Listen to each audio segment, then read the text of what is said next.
반갑습니다. 성주준입니다. 이재명에 대한 선거법 위반 대법원 판결이 나오고 난 뒤에 민주당이 진짜 발악을 하고 있죠.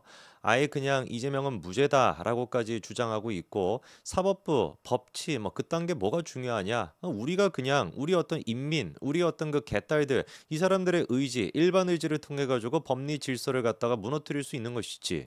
완전히 그러니까 공산주의, 인민민주주의에서 불법한 그런 정치 선동가들의 얘기를 주저없이 지금 이제 많은 민주당 쪽의 의원들이 떠벌리고 있습니다. 그리고 또 거기에 기생하고 있는 언론사들 있죠. 뭐 MBC가 됐거나 JTBC가 됐거나 얘네들은 지금 바쁩니다. 뭐 단독 기사라고 해가지고 쏟아내고 있는 거를 보니까 야 이렇게나 짧은 시간 동안 7만 페이지 가까이 되는 기록을 어떻게 볼 수가 있어? 그래서 뭐 AI한테 물어봤대요. JTBC 기자가. JTBC 앵커가 AI한테 물어봐 가지고 7만 페이지를 뭐 며칠 동안 보려면 얼마나 시간이 걸리니 이러고 앉아 있다라고 하는데 진짜 쪽팔리지 않습니까? 그게 언론입니까? 예?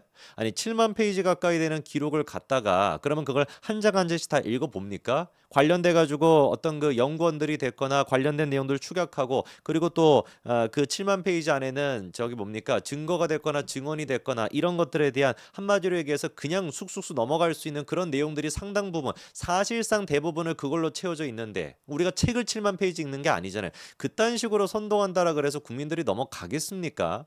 참 진짜 MBC, JTBC 이런 것들을 보고 있으면은 이게 언론사인가 이게 진짜 기생충인가 그런 생각이 듭니다. 숙주라도 똑바로 골랐으면 모르겠는데 숙주도 이미 썩어가고 있는데 썩은 거에 기생하고 있으니까 같이 문드러질 수밖에 없겠죠. 문제는 그런데 뭐냐면 이 대법원의 판단에 대해 가지고 사법 체계 안에 있는 현직 판사들조차도 지금 이제 MBC나 JTBC 민주당과 똑같은 생각을 하고 있는 기생충 같은 애들이 있다라는 겁니다. 그 점에 대해서 오늘 제가 좀 말씀을 드리고자 하는데요. 자, 이런 기사가 있습니다. 이게 또 단독이래. 뭐 단독 어지간히 없습니다. 자, 대법원 선고의 법원 내부망의 실명 비판, 정치 편향 비판을 초래했다라고 하는데 분명히 이제 실명 비판이라고 하는데 눈에 띄는 게 실명이 없어요. 부산 지역 한 부장판사 이렇게 나옵니다. 웃기죠? 자, 그러면 부산 지역에 있는 부장판사가 뭐라고 하냐?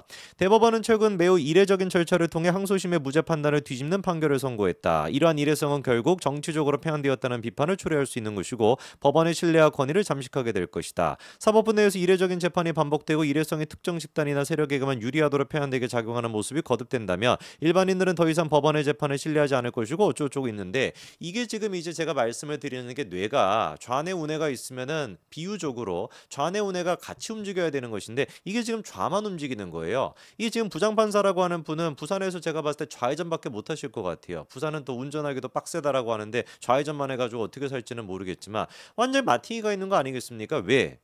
애당초 대법원이 이렇게 이례적으로 빠르게 선고를 한 이유가 뭐였습니까? 이례적으로 이재명의 재판이 늦춰졌기 때문에. 원래 선거법 위반이라고 하는 것은 633의 법칙에 따라 가지고 1년 내에 대법원 판결까지 나왔어야 되는 것인데 2년이 훌쩍 넘어가 있는 그런 상태다 보니까 이미 늦었던 겁니다. 무슨 말인지 이해가 되시죠? 이미 그러니까 1년 내에 끝냈어야 되는 것을 2년이 지금 훌쩍 지나가 있으니까 이거라도 빨리 해가지고 우리가 최대한 빨리 끝내자라고 했는데 최대한 빨리 끝내자를 이거를 수습하려고 한 것이 이례적이다라고 비판하고 앉아있으면 이게 지금 뭐라고 해야 되는 겁니까? 좌빨이죠, 좌빨. 그렇지 않습니까? 이런 사람이 만약에 부산에 계시는 분들 조심하셔야 될 것 같아요. 뭐 그냥 뭐 잘못 걸려가지고 이런 판사한테 걸리면은 무죄 나올 게 유죄 나오고 벌금 나올 게 실형 나오고 뭐 이렇게 되지 않겠습니까? 구속되고 그리고 또 청주 지역의 부장판사 얘도 실명이 없어. 심리할 때부터 대법원이 왜 정치를 한다는 국민적인 비판을 감수하면서까지 저런 무리한 행동을 할까 의아했다. 사법부의 행정 책임자들이 위헌, 불법적인 비상계엄 사태 때 무엇을 했는지 묻고 싶었지만 상황이 너무 엄중한지라 사법부로 외쳐맞다. 이것도 그러니까 개딸이잖아요. 아니 민주당 지금 얘기하는 거랑 뭐가 다릅니까? 저는 진심으로 이 지금 판사님들이 실명이 있다라고 한다면 앞에다가 놓고 1대1로 토론도 할 수 있는 자신이 있거든요. 왜냐? 너무 지금 말도 안 되는 얘기를 하고 앉아 있으니까. 이재명의 죄는 이재명의 죄예요. 이재명의 죄는 이재명의 죄대로 처벌을 받는 것입니다. 이게 도대체 윤석열의 계엄이랑 무슨 상관이 있나요? 윤석열이 계엄을 했건 밥을 먹었건 잠을 잤건 뭘 했든지 간에 이재명의 죄는 이재명의 죄대로 처벌을 받는 것입니다. 마찬가지로 100만 명이 동의하건 1000만 명이 동의하건 1억 명이 동의하건 유죄를 동의한다라 그래가지고 무죄가 유죄가 되는 것이 아닌 것이고 유죄가 무죄가 되는 것이 아니잖아요. 100만 명이 동의하건 1000만 명이 동의하지 않건 사람의 동의 숫자와는 상관없이 죄가 있으면 처벌을 받는 것이고 죄가 없으면 처벌을 안 받는 거, 그게 바로 법치의 기본 아닙니까? 왜 도대체 대법원에 대해 가지고 편향돼 있다라는 얘기에 대한 근거가 어떤 이 계엄 사태일 때 대법원이 왜 아무 소리도 못했냐라고 하는 거를 근거로 삼는다라고 한다면 본인 스스로가 개딸이오다, 본인 스스로가 좌빨이다, 이거를 지금 밝히는 거랑 뭐가 다른 겁니까? 너무 그게 부끄럽다 보니, 너무 그게 지금 부담스럽다 보니 자기 이름을 공개를 안 하는 건지는 모르겠지만 MBC 같은 경우는 왜 지금 이 판사들의 이름 공개하지 않나요? 실명 비판이라고 해놓고서는 왜 그냥 한 부장판사 이럽니까? 성이 한십니까? 이러면 안 되는 거예요. 최소한의 우리가 상식과 기준이라고 하는 것이 지켜져야지, 그래야지 거기서부터 공론의 장이 형성이 되는 거 아닙니까?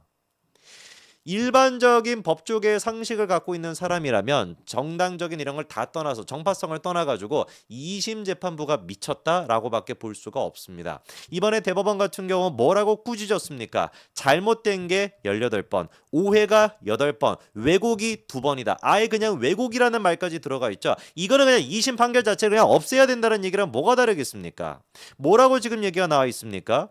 검찰이 공소장 변경을 통해 김 씨를 알았는지 여부가 아니라 골프 동반의 규유 행위로 허위사실 공표를 적시했는데도 2심이 이러한 사실을 간과해 공소사실 자체를 달리 본 잘못이 있다. 이게 지금 무슨 말인지 아시겠나요? 2심 재판부 같은 경우는 김문기 씨를 사실상 모른다. 그리고 또 김문기 씨랑 골프 친 적이 없다. 이런 얘기를 하기 위해 가지고 이재명이가 국민의힘 쪽에서 사진을 조작했다라고 얘기한 거. 그거를 뭐라고 표현했습니까? 야, 이거는 조작이 맞아. 너네들이 확대한 게 조작이지. 이런 개떡 같은 소리를 했었고. 그리고 또 두 번째 뭐라고 했었냐면은 해당 발언은 김문기를 기억하지 못한다라는 취지에서 이재명이 한 말이다. 이랬거든요.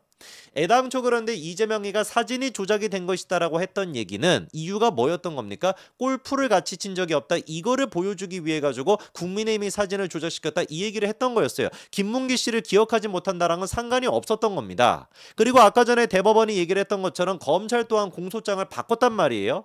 해당 발언, 사진이 조작이 됐다라는 발언은 김문기 씨를 아냐 모르냐 이 차원의 문제가 아니라 골프를 같이 친 적이 없다라는 것을 보여주기 위해서 이재명이가 거짓말한 것입니다라고 공소장을 바꿨는데 2심 재판부는 공소장이 바뀐 부분 자체를 아예 검토를 안 했다라는 거예요. 그러니까 이게 뭡니까? 왜곡이라는 것이죠.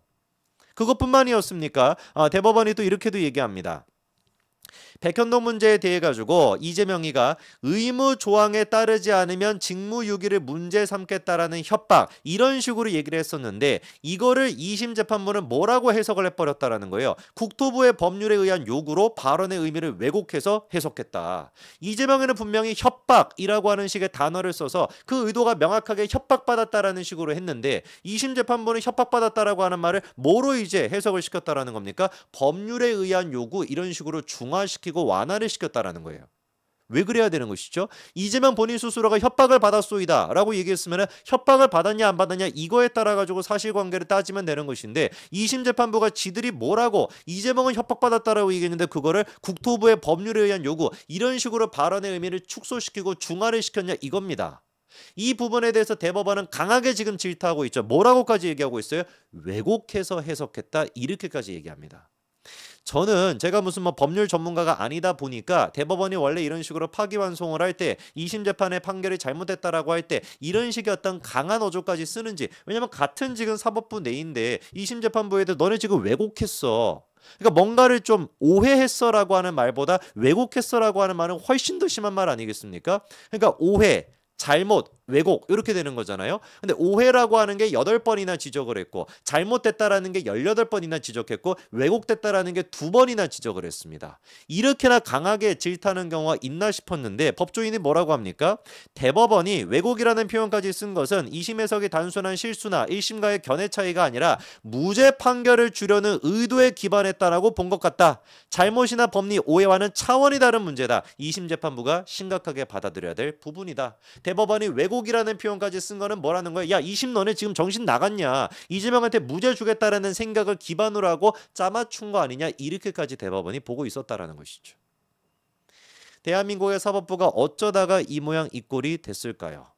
문재인이가 뿌려놨던 악의 그 씨앗, 그 진짜 암적 세포들이 다 이렇게 자라가지고 대한민국을 혼탁하게 만들고 그거를 지금 먹고서 자라나고 있는 게 이재명입니다. 이재명이란 열매를 잘라내야 됩니다. 이재명이라고 하는 열매를 우리가 싹둑 잘라내야 됩니다. 저 열매가 진짜로 더 커지게 된다면 대한민국이라고 하는 밭은 완벽하게 사라지게 될 겁니다. 여기까지 말씀드리겠습니다. 감사합니다.